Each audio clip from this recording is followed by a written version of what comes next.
I'd like to talk about developing a governance environment that enables One Health action.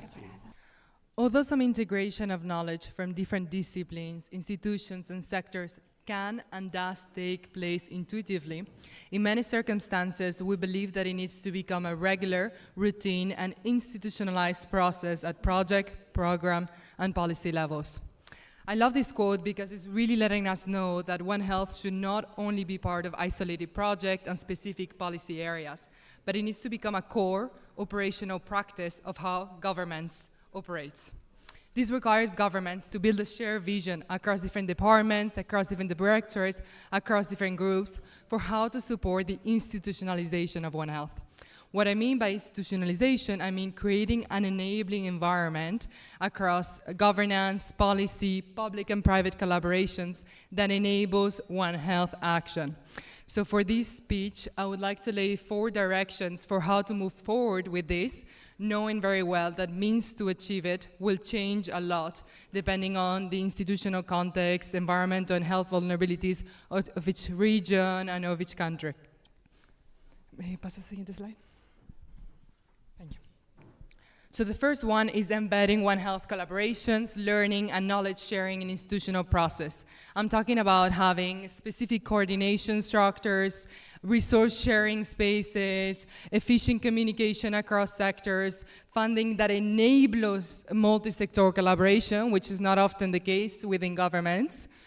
The second direction is addressing gaps in representation in One Health research, policy, and implementation. We know very well that the environmental sector keeps on being underrepresented in these discussions. For example, here we have a wonderful health audience, but there's also a lot that environmental people can bring in governance. And without their presence, policy gaps like transmission of antimicrobial resistance through the environment remain unaddressed. So it's fundamental that they're in the table, so we're thinking about addressing the core drivers.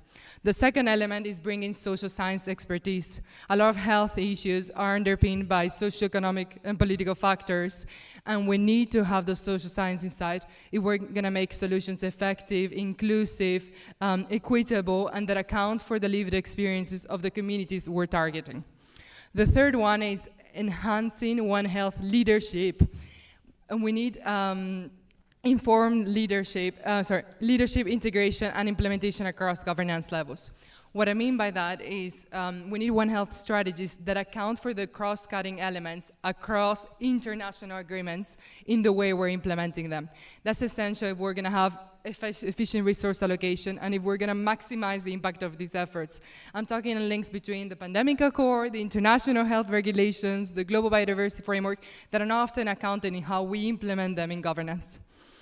And the second bit is we need representation from local level. And this event is wonderful, and we need to support local level representatives, government, hospitals, farmers to take One Health action. And finally, cultivating a culture and enabling environment for proactive prevention-oriented One Health action.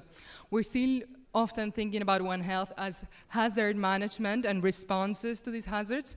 We need to be thinking about how it can be used as a structure to support longer-term, sustainable, resilient, and health systems across the health sector, across the food sector, across the trade sector. So please remember from this talk, we need to be thinking of One Health as a core operational principle. And across all these strategies that countries have developed, including Spain, it's not enough to just think about One Health within specific areas, but how do we operationalize it in the institutional level in governments.